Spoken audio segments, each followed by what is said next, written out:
السلام عليكم ورحمة الله وبركاته.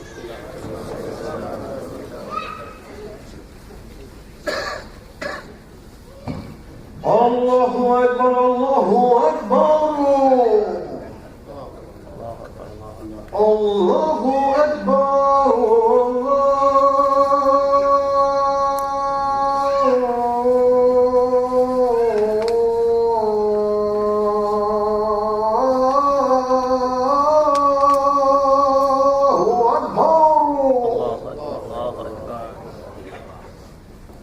أشهد أن لا إله إلا الله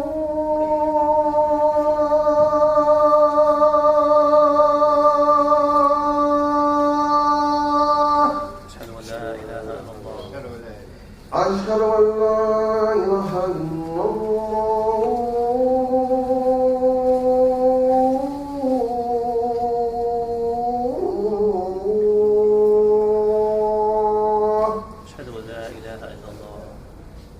أشهد أن محمدا رسول الله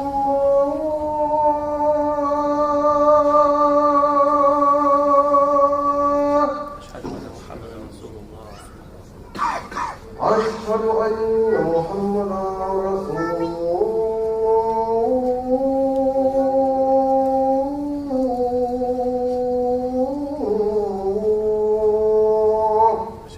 محمدا رسول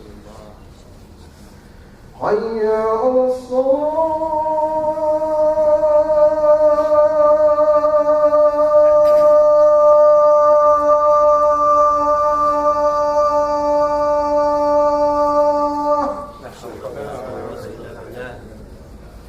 حي على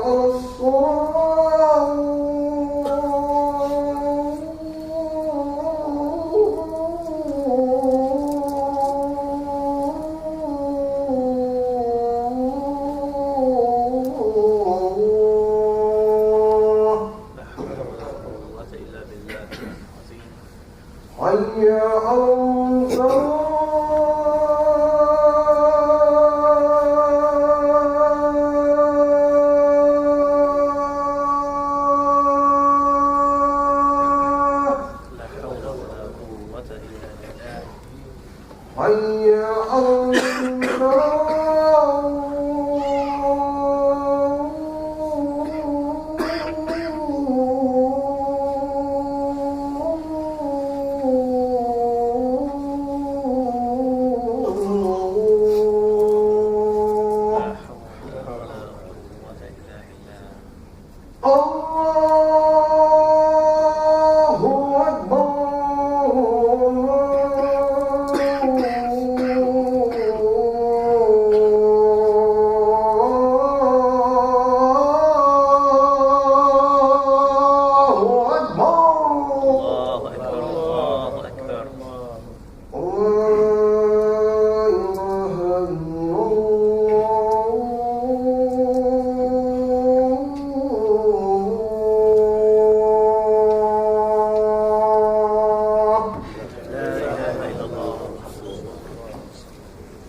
بسم الله الرحمن الرحيم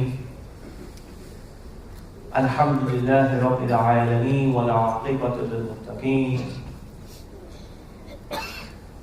نستعينه ونستهديه ونستغفره ونؤمن به ونتوكل عليه من يهد الله فلا مضل له ومن يضلل فلا هادي له ونشهد أن لا إله إلا الله وحده لا شريك له ونشهد أن محمدا عبده ورسوله صلى الله عليه وعلى آله وصحبه وسلم بعد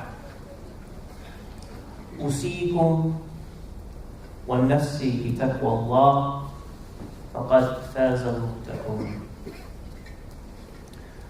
We begin, as we should always begin, with Allah's name, acknowledging Him and praising Him, seeking His assistance, His guidance, His forgiveness, and proclaiming our belief and trust in Him. He tells us in His Qur'an that those whom He provides guidance, none can take those persons astray. And in a similar vein, in a similar fashion, those whom He has not provided guidance cannot be provided guidance by any. As we are told, "Qul," say, "Inna hudallahi huwal huda." The guidance of Allah, this is the real guidance, or this is the sufficient guidance. And guidance is summarized by acknowledging that Allah alone is His worship, subhanahu wa ta'ala, and that He has sent prophets and messengers throughout time, and that this process has concluded with the coming of Muhammad sallallahu alayhi wa sallam, the final prophet of Allah, and a mercy, a messenger to all humanity, and a mercy to all humanity. Rahmatan lil alameen. May Allah's peace and blessings be upon Him. So, usikum wa nafsi bi taqwallah, faqad faza al-muttaqun. This is the first admonition, because I advise myself as I advise you for taqwa. Because faqad faza al-muttaqun. Because successful are those who have taqwa. And as the verse mentioned, it says, وَالْعَاقِبَةُ لِلْمُتَّقِينَ, that the best outcome at the end is for those who have taqwa. And so taqwa is a core teaching or sentiment given within the Qur'an, so much so that this is something easily recognized by anyone with either a passing acquaintance with the Qur'an or a passing acquaintance with the religion of Islam. And indeed, although I didn't do it very much today, traditionally in the opening for the Friday sermon, the Friday Khutbah, we have the verses about Taqwaa. Usually the Imam will recite verses about Taqwaa. And even in the wedding ceremonies, the sheikh or the person doing the wedding ceremony will typically recite verses which of the Qur'an which talk about taqwa. And he's not making it up on his own, by the way. He is following the example of his prophet, the final prophet, ﷺ. This is why the Imam does it. However, I want to emphasize in these opening remarks, in these opening words, that taqwa is not a magical word.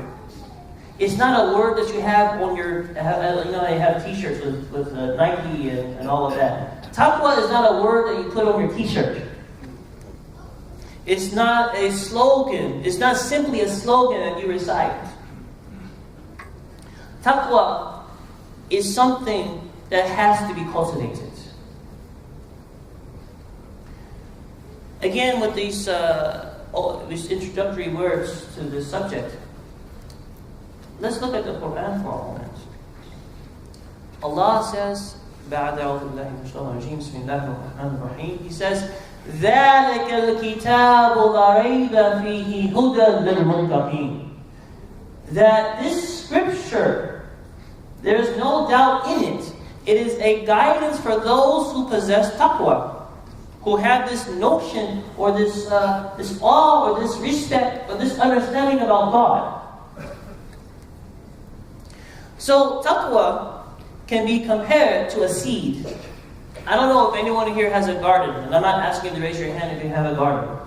But let's pretend that the majority of us have gardens.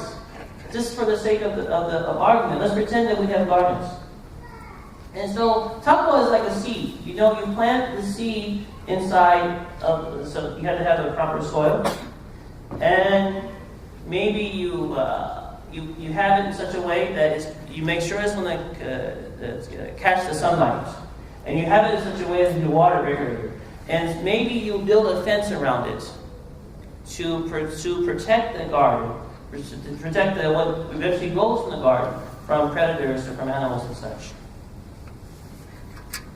So taqwa, using the parable of the seed, it grows into something beautiful. It grows into something beautiful and productive. Again, when it's planted in the right place. Today's world is filled with things which can and do damage or even arrest that cultivation, that spiritual cultivation. And some of these things are obvious, some of these things are well known, such as the immoral and often ungodly messages that we take in every day in the television shows that we watch and that we listen to every day in the music that we listen to.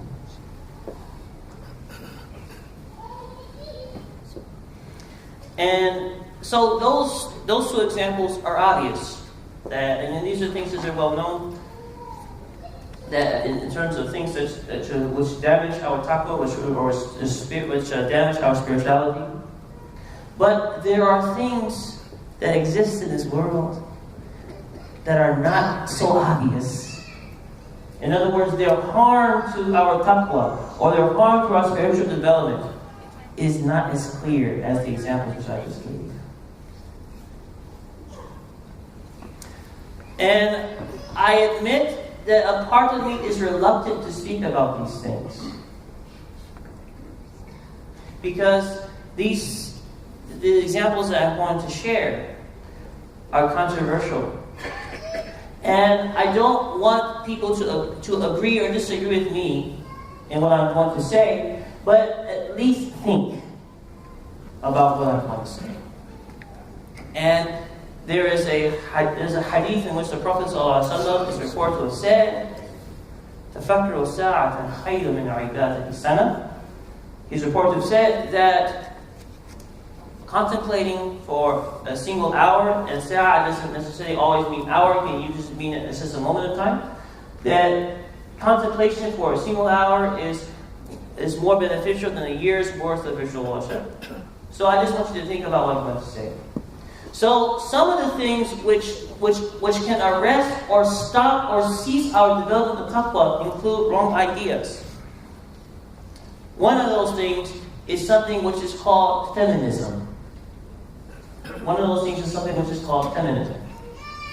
Now, feminism sounds very attractive because the language of feminism is that women have been traditionally oppressed and have been traditionally marginalized.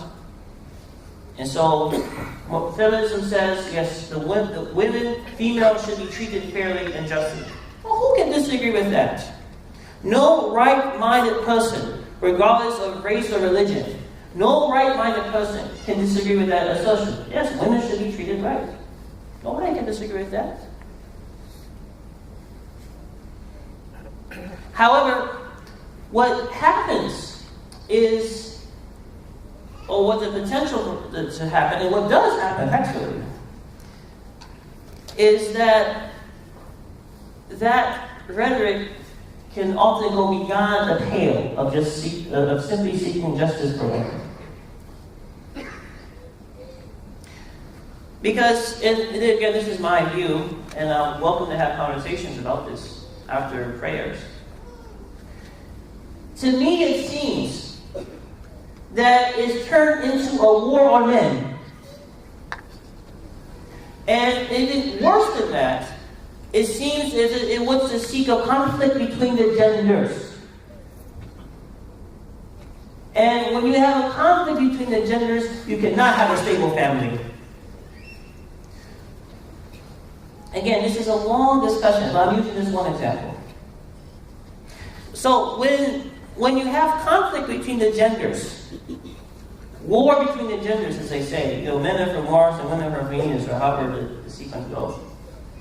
When you have that, this has negative social impact or social manifestations. And when you have negative social impact, this damages your taqwa. There's another example about that, because perhaps I wasn't very clear, is of poverty. There is a statement attributed to Sayyidina Umar radiallahu anhu. Sheikh can tell us if I'm wrong, because I'm not sure if he's the one who have said it. But he says that poverty breeds kufr. Did Sayyidina Umar say that? I believe he said that. I might be wrong. But the point is if you're so distracted about seeking your wealth because you're in a starving situation, then you have no time to develop your relationship with God. Similarly, if you're so distracted with these, what you call cultural wars, or whatever you want to call it, when you're so distracted with those things, when there's no stability there, then you cannot develop a relationship with God. I hope this is clear.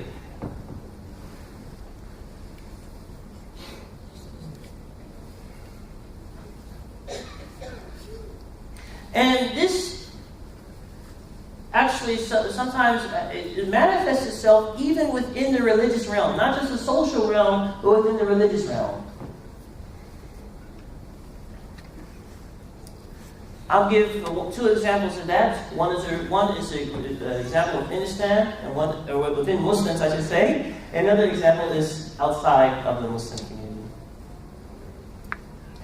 In the Muslim community, we have one scholar. I will call her a scholar. I cannot deny her intelligence and her background. And this person writes books about Islam and is very famous in the Muslim intellectual circles. And this person has written books about Islam in which he talks about Allah subhanahu wa ta'ala using the word she. And sometimes he, she, it. You don't need to do that as a Muslim. You certainly don't need to do that as a Muslim. But this is what this person has done. And it's because of the feminist influence. Another example, this is far worse example, and I admit it's a very strange example, but there are a movement of feminist people. And they stage protests. And so what they've been doing is they go to churches, different places I think it happened in Canada, and it happened in Russia, and it happened even in the Vatican a while back, maybe this year. They go topless. There's a church service taking place, and a woman running topless with a slogan written on her stomach or on her chest. So I admit that these are perhaps extreme examples, but I'm giving examples of how this even enters into the religious realm.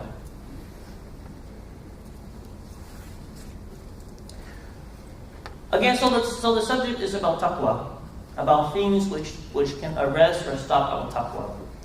Another example, which is perhaps arguably more important than that, and it's so important, I'm going to drink my water before telling you what it is.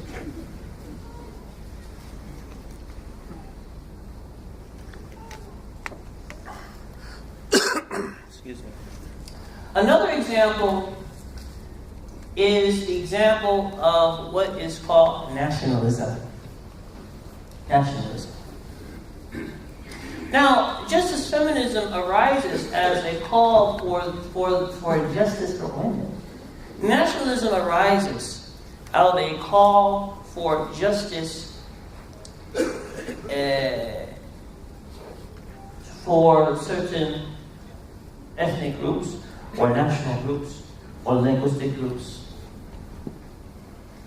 And again, any fair, sensible-minded person should be able to accept that everybody deserves freedom, that everybody deserves justice, that everybody deserves fair play.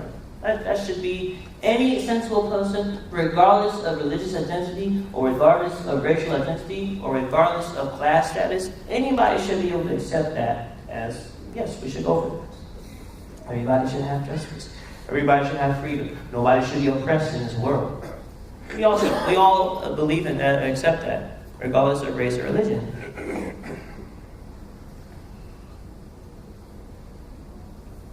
However, where can it all lead?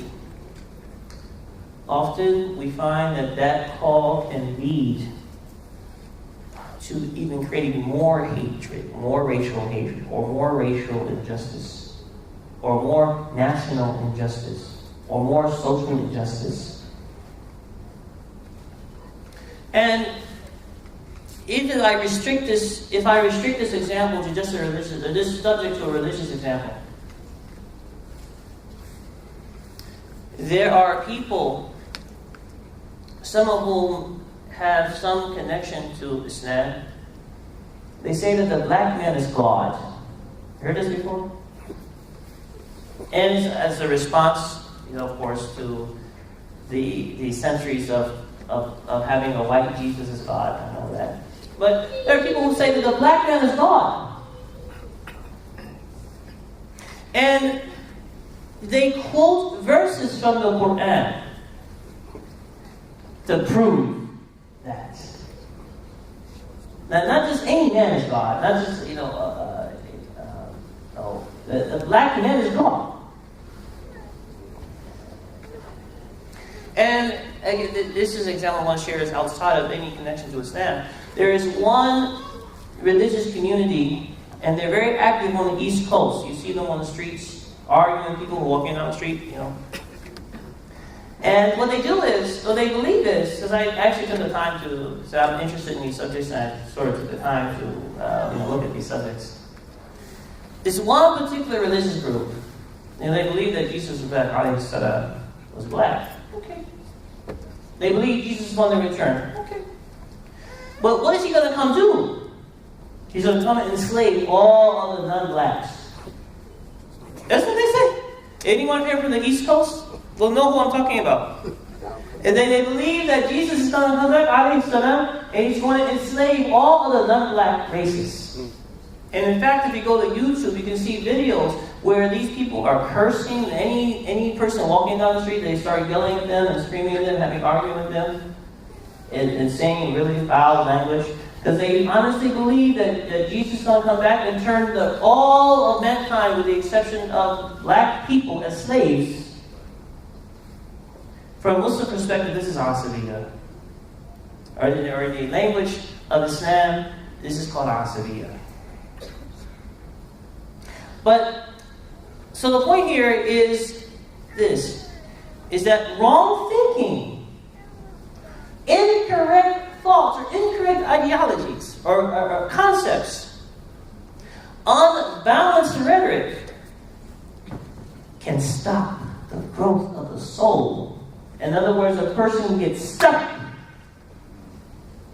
and never grow, even if he has a Qur'an on his bookshelf. There's much more to say about this subject, but in keeping with the Sunnah, we pause, seeking Allah's guidance, mercy, and forgiveness. أقول قولي هذا وأستغفر الله لي ولكم.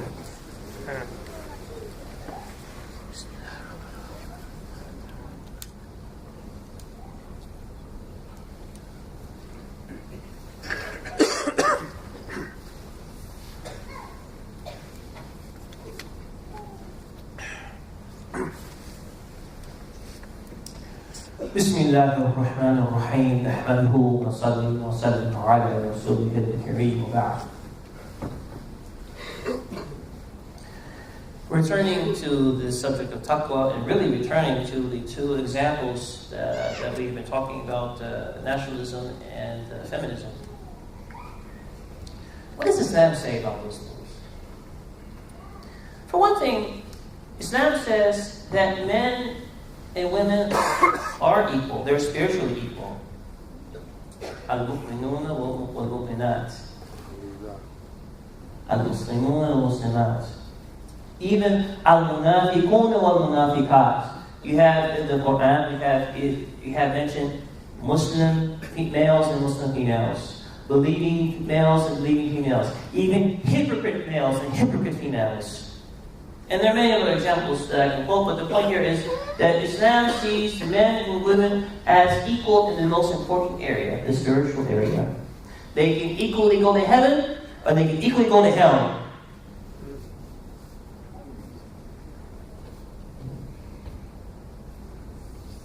So, yes, they are spiritually equal, and each have core roles. Men have a core role, or roles, I should say.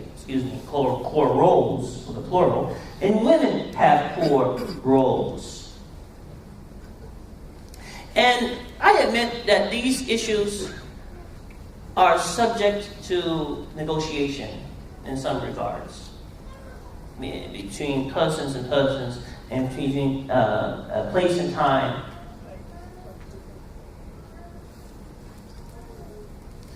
But as far as core roles, the core roles of men and the core roles of women are universally accepted and cannot be altered.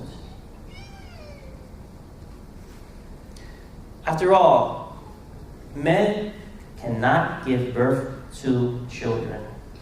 And I don't know any man who wants to give birth to a child. So you should be thankful to God when to your wife who gives birth to your children, and that you don't have to do it. Wallahi. Wallahi. So men don't give birth to children. Our wives give birth to children. Similarly, men do not breastfeed. Rather, it is the mother who breastfeeds. I admit these are perhaps shallow examples, but they should be sufficient for my point.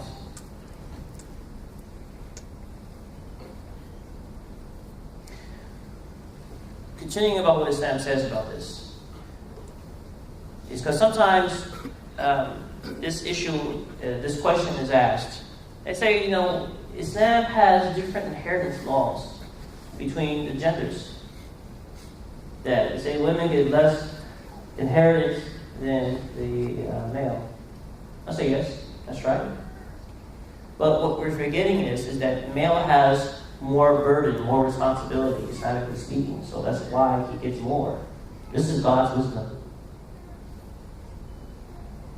And women, technically speaking, wives are not, and this is a discussion, I admit, but wives are not obligated to give their wealth. Should I have said that? That wives are not obligated to give their wealth to their husbands. Should I have said that? I want to make it out of here. Technically speaking, from a biblical perspective, women are not obligated to give their wealth to their husbands.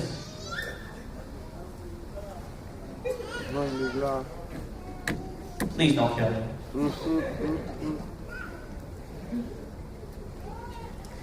Women get a dowry in Islam, a mahar. Women get a mahar when they get married. Men do not. Unless, of course, you're in India. This is from Hindu culture. But Islam says it is the women who get dowry, not the men.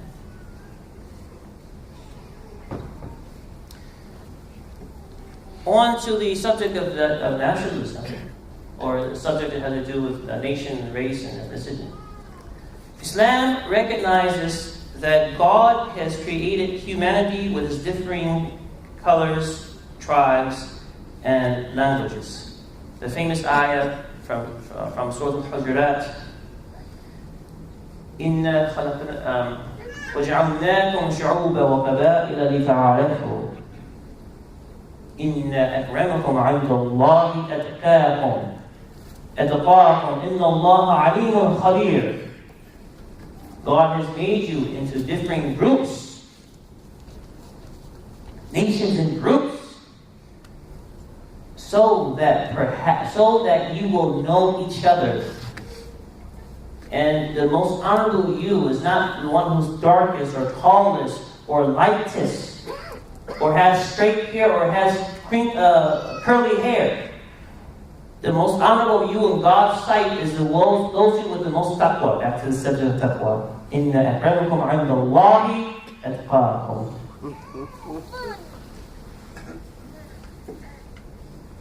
So there is no chosen people concept within Islam. Yet, with that said, it also, the religion of Islam, has come down to us with the book of Allah, and it comes down to all the prophets, concluding with the final prophet, upon whom we ask Allah's peace and blessings. It recognizes the importance of justice, and it values good cultural norms and unique values. So, to give a real example, when you become a Muslim, you don't have to become a clone of somebody else. You can stay what you are as long as what you have is good. The only thing you alter is that which is haram, or that which is otherwise repugnant to your religious development or to your spiritual development. If you want to eat bacon and eggs for breakfast, just don't eat porky bacon. You know they sell halal bacon now, right? That's it. See how easy it is? Even from a fiqh perspective, you know that local norms can be a source of law, or at least a source of figuring out how to apply the Islamic principles. They call it urf. So to be a Muslim doesn't mean that you have to adopt the identity of those whom you don't want to adopt. And I hope this is clear.